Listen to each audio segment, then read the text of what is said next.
Hello and welcome back to my channel. If you're new, my name is Kayla and this is my backyard garden at my home in North Texas. If you missed my last video, then you might be able to see that I'm expecting a little girl in July. So my goal for this particular garden this season is to be as low maintenance as possible, given that I'm going to be very busy in a couple months. So yeah, I've got a couple garden chores I need to do today. I'm going to be planting some things, and I will show you around so you can see what's growing in my garden this season. I have a good number of peppers in my garden this year. This one's a jalapeno, and then I've got a shishito and I think a banana pepper over there. Peppers are great for a low maintenance garden because they really don't require much once you get them planted, besides some support, which I'm going to put in now. So I've got these tomato cages, which are absolutely useless for tomatoes, but they're great for peppers. So once I get this in, it's really not going to need much more work from me at all, except to harvest. And peppers you can harvest them early. You can leave them on the plant. They really don't care that much. So that will make it easy when I'm not out here all the time.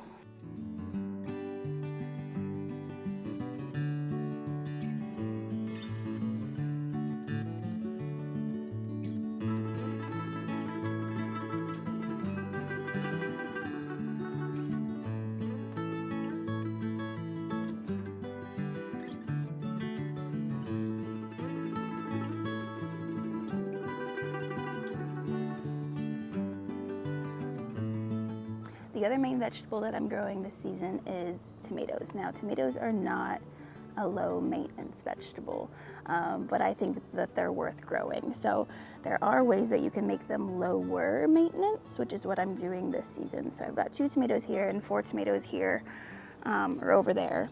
And what I'm doing is I'm pruning off any suckers that I see and just letting these ones over here, I'm letting 2 main branches grow. One is going to be connected to these poles, and then the other one is going to grow on this trellis. So right now I'm going to trim up anything that I don't want growing, and then I'm going to try to support these a little bit better.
Now these 4 tomatoes over here, I'm keeping to just a single stem because I just have these poles to support them. So I really only have that for one stem to grow up. So I'm gonna do the same thing that I did over there, just trim off anything that is, that I don't want growing, and then tie them up so that they're nice and supported.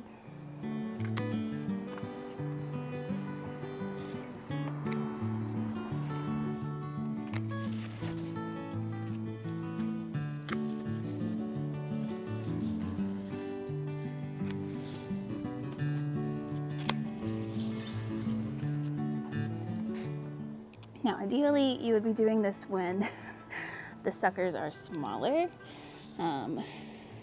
because this is just all wasted energy, right? But sometimes you just don't have time to get outside, and that's okay.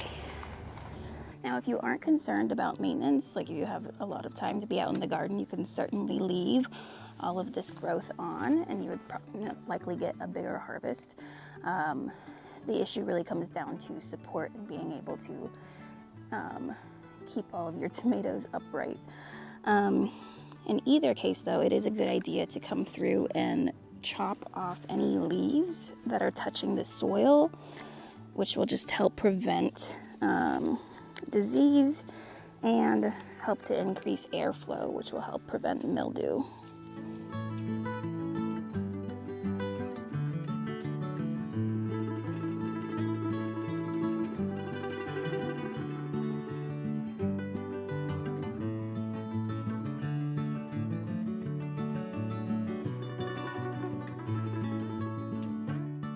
All right, that is all I need to do today in terms of maintenance for existing vegetables, but I do have a number of things that I want to get planted, starting with some herbs from my herb bed.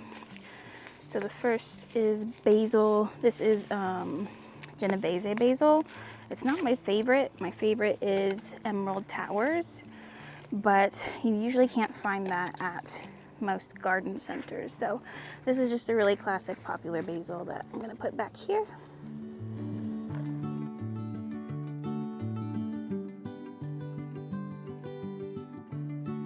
And then next I have some more dill. I have dill in other parts of my garden as well.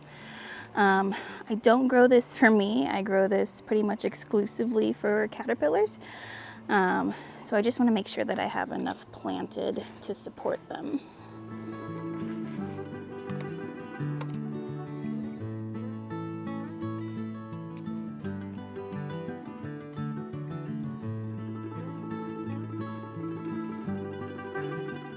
All right, as you may have noticed, I have a very dead lemon tree.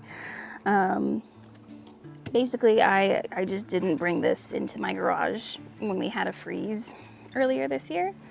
Even though I have a very convenient way to do so. This isn't a rolling planter. It's really not that hard. I just didn't do it. And this is the consequence. So I actually have a new tree. I wasn't planning on getting one, but I got a gift card to the garden center, so I could not resist. So yeah, I'm gonna get the new tree planted in here. Ideally, I would have done this maybe a month ago. You kind of want it to get established before like the hot months of summer. But better late than never. So yeah, I'm gonna take this tree out and get the new tree in. I'm also gonna put in some citrus fertilizer just to get it started.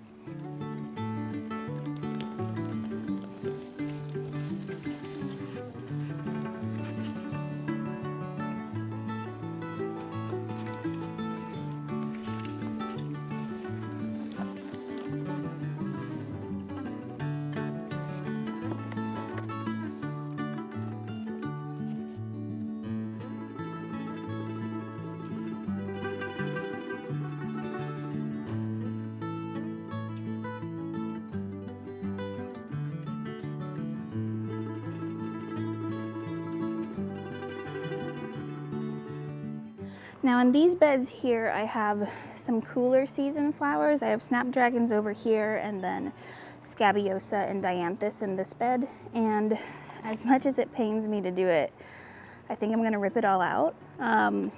These are cooler season flowers, so they're gonna start kind of dwindling down as we get into the hotter summer months. If I wasn't going to plant anything in these beds, I could leave them, cut them back, and they would come back in the fall. But I have other things that I want to plant and use this space. So unfortunately, I'm gonna pull them out as pretty as they are.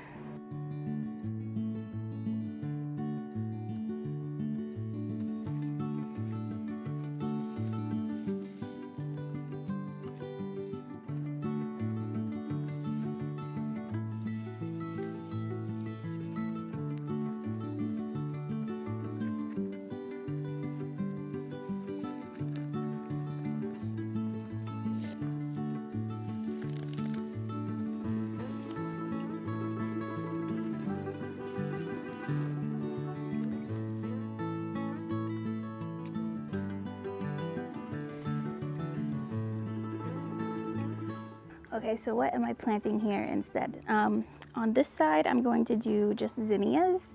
Zinnias are great in our climate. They really enjoy our hot summers. They're one of my favorite flowers to grow.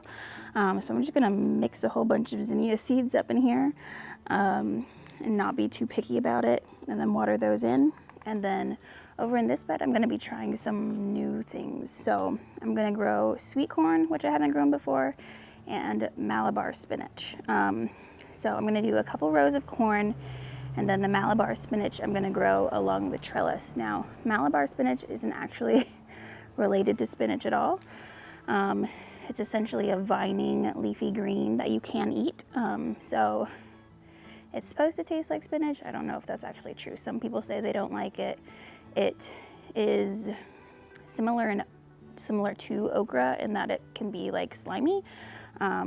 I like okra, so I anticipate that I'm probably gonna like this, but I don't know unless I try it. So if anything, it's gonna give me some shade over this trellis, which I like to have in the summer anyways. So yeah, corn, spinach. I'm also gonna put some bush beans around the perimeter.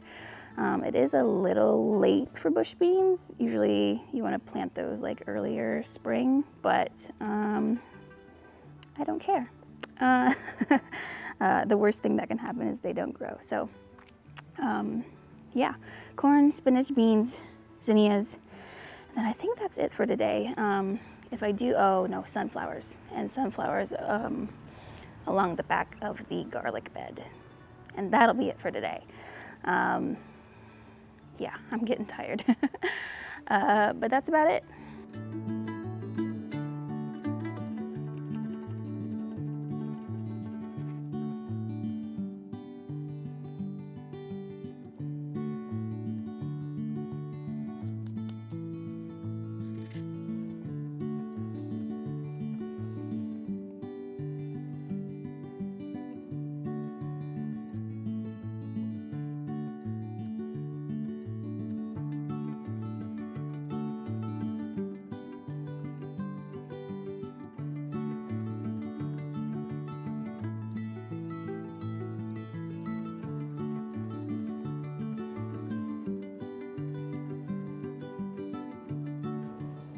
Probably going to end up closer to 3 rows.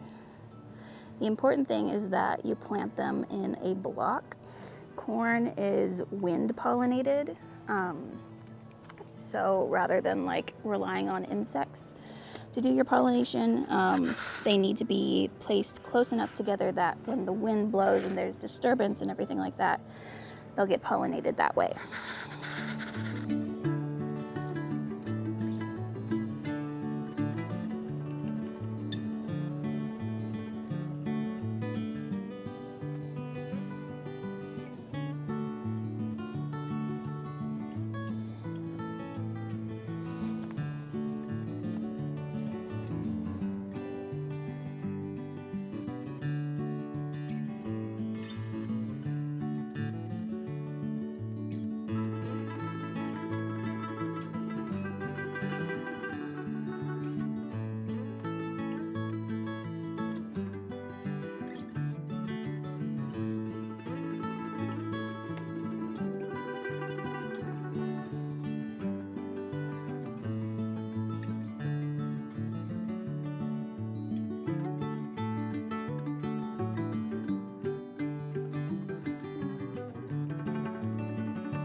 All right, the last thing I'm gonna do today is plant some sunflowers back here. I have 2 types that I'm gonna plant, garnet star, I don't know, and lemon queen. So these will just go right back here along the trellis, and I'll use the trellis to support them later on.